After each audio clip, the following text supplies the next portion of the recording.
Ladies and gentlemen, hello and welcome to Unit Lost. I am Stados. So what this video is going to be is a Q&A session with Jeff. However, we were not allowed to use any of the video footage from this. So unfortunately, you're going to have to listen to not the greatest audio quality ever, but Jeff answers a ton of questions here. He tells us why PvE isn't permanent. He tells us about Overwatch lore development, where they want to go with it in the future. He tells us how long it takes them to actually design these PvE missions. He tells us about the new Hanzo. He speaks on a ton of different topics. I hope you guys enjoy the video. I'm going to hand it over to Jeff now, but enjoy the show. We're happy to answer any questions that you might have about it or anything else we're doing. Yeah, will be the new Hanzo in the PvE mode, all hero mode. You can play Hanzo in the all hero mode, but new Hanzo. he won't have the changes yet. The changes are coming very soon. I think the changes will probably hit the PTR mid-April, and then if that's true and everything goes well, then we're hoping for a few weeks after mid-April would be likely for Hanzo. He's a lot more fun now. So for those of you who don't know what we're talking about, we're doing a mini. I wouldn't call it a full rework, but Hanzo's getting like a horizontal. He's getting a horizontal move that he can do. We're replacing the scatter arrow ability. We haven't named the new ability yet, but it's a rapid shot where you can shoot for 5 seconds. You can shoot 5 shots very quickly. And then his sonic arrow, the cooldown is much faster, but the radius is a little bit smaller and the duration's a little bit faster. And the intention there is so he can move sonic arrow around. So I'm curious, like what you learned from last year's Uprising, and if the gameplay in this is going to be much different, or if you're mostly just using it to tell a different story. Do you feel like, just as a player, it will play out a lot differently? Yeah, we spent a ton of time. The amount of post-morteming we did on Uprising was pretty amazing. We did the same thing with Junkenstein as well, because we're very curious about PvE, and we want to learn how to do it better. I think and you'll see this in the mission, some of the internal feedback that we had, and a lot of it was gathered externally as well. We actually felt like Uprising had too many objectives, and that the players weren't necessarily like the objectives were too heavy, and players weren't associating what they were doing with what the objectives were and what the story was. So I'll give you an example. When Uprising starts, you have to hack these little consoles. And I don't think a lot of people realize the reason you're hacking the console is to shut down AA guns that were shooting on the outside. They're a little disassociated. We tried to put like cables and stuff to make people realize that. But just when we would casually ask people like, hey, what were you doing? They're like, I don't know, I was killing robots. It was super fun. It was kind of lost on people, and we felt like the gameplay was not as smooth as it could have been. So we tried to tone down the amount of objectives in Retribution. We tried to make the specials, like the specials in Uprising was Bastion. We reused Bastion, and then we reused Orisa as the OR-14s and OR-15s. And I think Orisa is a great example where she's not really an awesome PvE design. Like the end of Uprising always felt off to us. So for Retribution, we custom, like these aren't heroes, like the assassin, the sniper, and the heavy assault they're not Overwatch heroes, they're custom made to be fun for PvE very specifically. So that was, do you have any other lessons? These guys worked a ton on it. So many things that came out of it. One of the things you don't hear a lot about is something that's an internal issue. One of the things we talked about after Uprising was how difficult it was for us to build the thing internally. We had never built PvE content on this team before.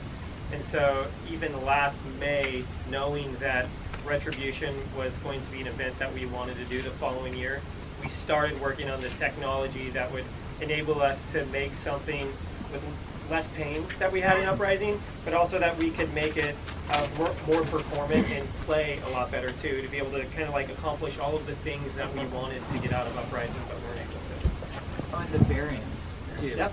Yeah, we added in the story mode. There is some variance, but for the most part, the story mode will play very similarly each time. But when you play it in all heroes mode, it's very different each time, meaning like where the specials can show up, which encounters happen. Hopefully you'll have time to play it in both today, and you'll see a little bit what I'm talking about. Where Uprising was, you could set your watch by it, pretty much. Do you see archives being an annual event, or are you thinking of a different time structure for them?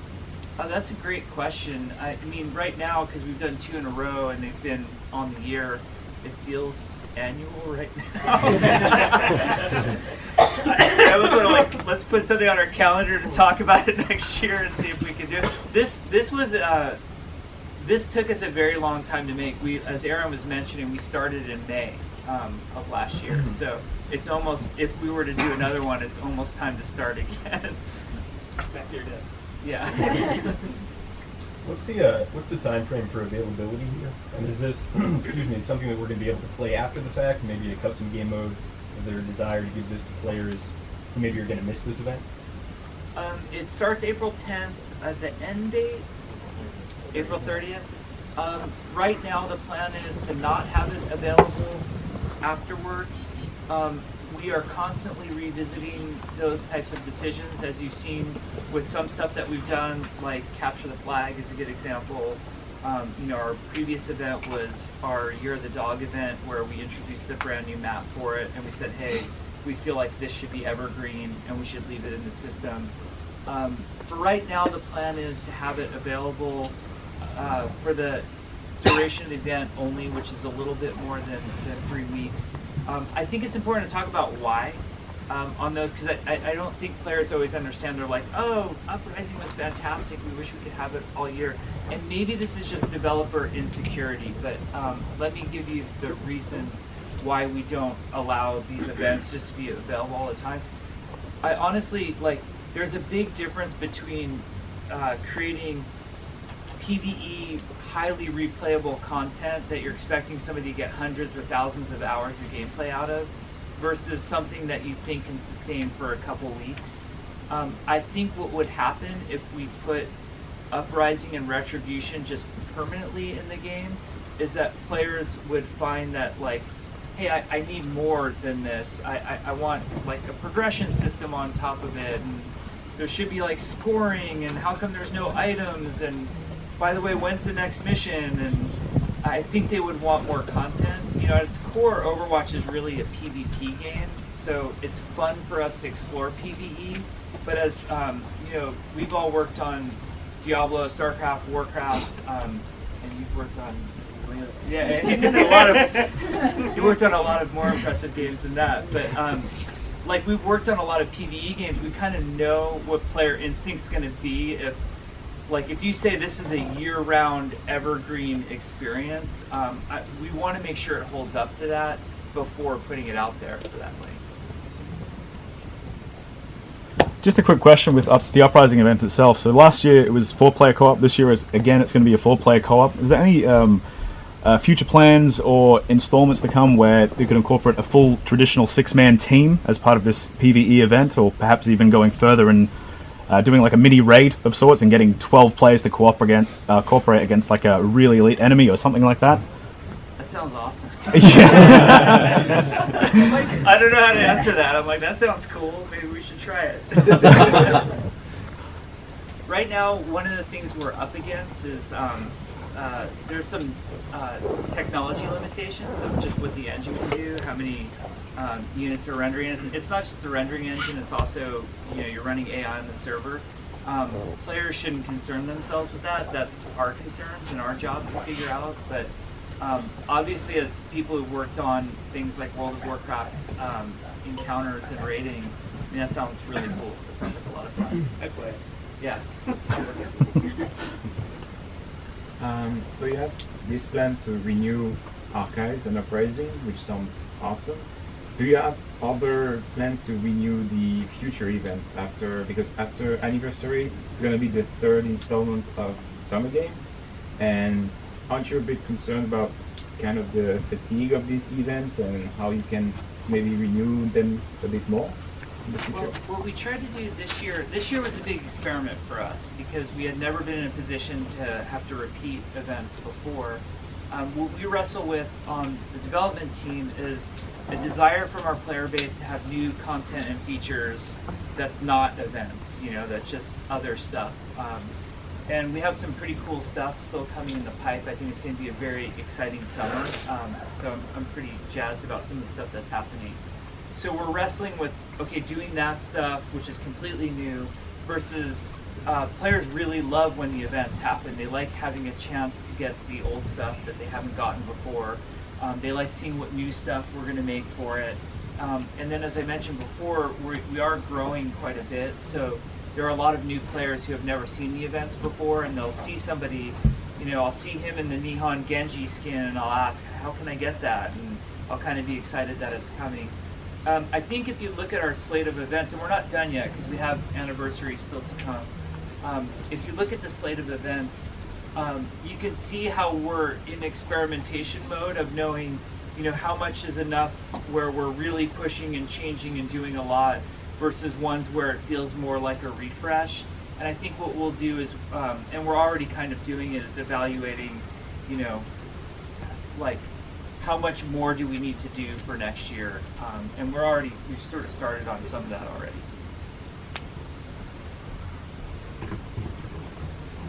It's a big honor to have an Italian map, I promise. How it came out with Venice, and why the name is Rialto and not Venice and not Venice? That's a great question. It was tricky. We sort of did the same thing with Kings Row for a very similar reason, actually. So Kings Row, everybody knows, is in London. I say that like everybody knows. Well, I know that it's in London. I hope somebody else assumed that. But there are moments that happen that make us nervous, where we take some liberties. So, like, for example, like where Big Ben is placed. If you've ever been to London, like Big Ben's actually on the river right there, right next to the bridge. And in our map, it's not at all. In fact, our map, it has a garage underneath that opens up and a payload rolls out of. So we have these moments where we want people to go like, this is sort of, an idealized sort of version of what London is. And we had the same thing happening with Venice, where we wanted to make sure that we could say, this is a cool, definitely Italian district of Venice that you might imagine, but we wanted to avoid people going to like Google Maps and looking one for one and going, this isn't exactly where it should be. So sometimes we like to just remove ourselves one step. Rialto, my understanding, is this part of Venice as well. So there's a section of Venice that's called Rialto.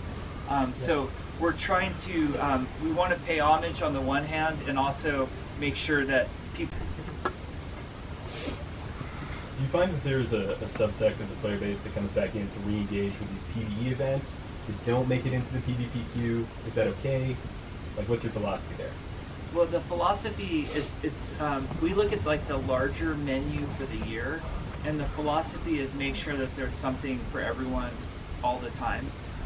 What's nice is the majority of our player base, the majority, I shouldn't say that, the majority of our player base actually plays quick play. The majority of our matches are competitive, if that makes sense. So people who come in and play a little bit, they're going to play quick play. When people play a lot of Overwatch, and there's a lot of people who do, they're actually playing competitive play. We like to give people options to blow off steam, we call it. That's where Lucio Ball comes from, Junkenstein, Retribution. Even something like I think in You're the Dog, it was a really fun experiment to go, okay, Capture the Flag is kind of a blow off steam mode in Overwatch, but we're going to give you a competitive version of it. And that was really successful. So we like to experiment a lot. We also want the experience to always feel different. And we want, for any player type, to go, wow, there's a lot of different stuff for me to experience at any one time. We have about 5 minutes left for maybe one or two questions left. All looks really awesome, by the way. Overwatch story-wise, there always seems to be this balance between taking a look into the past of characters and heroes and then progressing the actual plot forwards. What's the philosophy between making the balance between the two, and could we expect sort of a bit of chunky plot progression this year? Yeah, I think that's something we wrestle with as well. We feel like we established Overwatch, the game, and the universe with such an expansive timeline. It covered, something like 60 years or whatever. And we feel like there are these pivotal moments that we've sort of said but never shown. And our storytelling instinct is always show, don't tell. And we feel like we've done too much telling. There was this group called Blackwatch. For those of you who go back and read Moira's backstory, it talks about the Venice incident, which is actually what we get to play right here. We actually feel like even though there might be some hardcore fans who follow the lore very closely, who know about all of these things, we feel like the majority of our fans haven't actually been told this story. This one is really interesting to me for a number of reasons. The main one is that Gabriel Reyes, who is Reaper, is somebody who really goes through an arc. He was a guy who was central and core to Overwatch, eventually kind of gets a little bit jaded and starts doing this Blackwatch stuff, and then his jadedness really increases, and this mission's a turning point. You're going to see it as soon as you watch the cinematic. You see what he does, and you see how they're in the situation. And even though that feels like backstory to our fans, because theoretically it takes place in the past from where Overwatch's present is, I feel like it's a story that's never been told, and it's a good story and a compelling one that's worth exposing. I do hope we push the plot forward, and we have plans to do so, both with the introduction of new characters as well as exploring the current characters and how their story progresses. It seems, as you say, that the lore is something which fans can dig into to understand. As a development team, do you have much interest in making the lore something more digestible and understandable for casual players? Yes. I think, and the number one way that we do that is through the animated shorts. I think, the comic is awesome, and I think the comic tells a really great story. I was really happy with Reflections. I was happy with the Doomfist comic and the Uprising comic from year before. So I think those are really great. Not as many people read comics as will go and watch a movie. And the number of views that we're getting on the animated shorts is pretty amazing. So I would say that any sort of visual storytelling is probably the best way to get fans to digest lore as much as possible. And then this Retribution event, where it's really fun PvE gameplay, even if you skip the cinematic, which we know a fair number of players will do. We've made it so that there are contextual conversations happening the whole time that you're playing between these four characters that tell more and more about their character arcs and the plot of what's happening, that it's almost like you're going to absorb story whether you want to or not. That sounds terrible. That sounds terrible. We will force... There'll be a quiz at the end. Yeah. But hopefully just the whole setup of it will help tell that story as well. But I really think the animated shorts are where we get the most casual. I have a lot of friends or friends' kids who know of Overwatch only through the animated shorts. Since the release of Overwatch, it feels like the story has kind of been told of what happened before, but we haven't really had any new stuff happening in the world of Overwatch. Nothing, no one died, no big event shook the entire world. Do you guys have any plans of in the future, developing the actual, right now story of Overwatch? We do. We have, and maybe we've been too subtle about it, but if you go back and look at Rise and Shine, which is May's story, and if you look at Honor and Glory, which is Reinhardt's story, and you go and watch the initial cinematic that Overwatch started with Winston, and then watch Recall, which was Winston's first animated short. Basically, Winston has, forgive me if we haven't done a good enough job of letting players know this, but when you're escorting the payload in Gibraltar, you're getting the Overwatch comms back online. That's the purpose of what's happening. And then in those two Winston movies, one is the Recall itself, his plea to the other Overwatch agents. So there you go, guys. That is the Q&A with Jeff. Unfortunately, there seems to be a bit of an issue with the file that I recorded, but you guys didn't actually miss anything there. So when it abruptly cut off, that was the very final question Jeff took. Immediately after that, we left the Blizzard auditorium and then went off to go and actually try the, not the Uprising event, the Retribution event. But let me know what you think about all of this stuff in the comments below, guys. It is great to make this kind of content. It is nice to be there on the ground while things are sort of happening, if you get what I'm saying. Anyway, guys, I've been Salos. This is Unit Lost. If you enjoyed the video, then like the video. You can subscribe to the channel. You can follow me on Twitter, which is @UnitLostGaming. And I'll catch you guys on the next one. Toodaloo.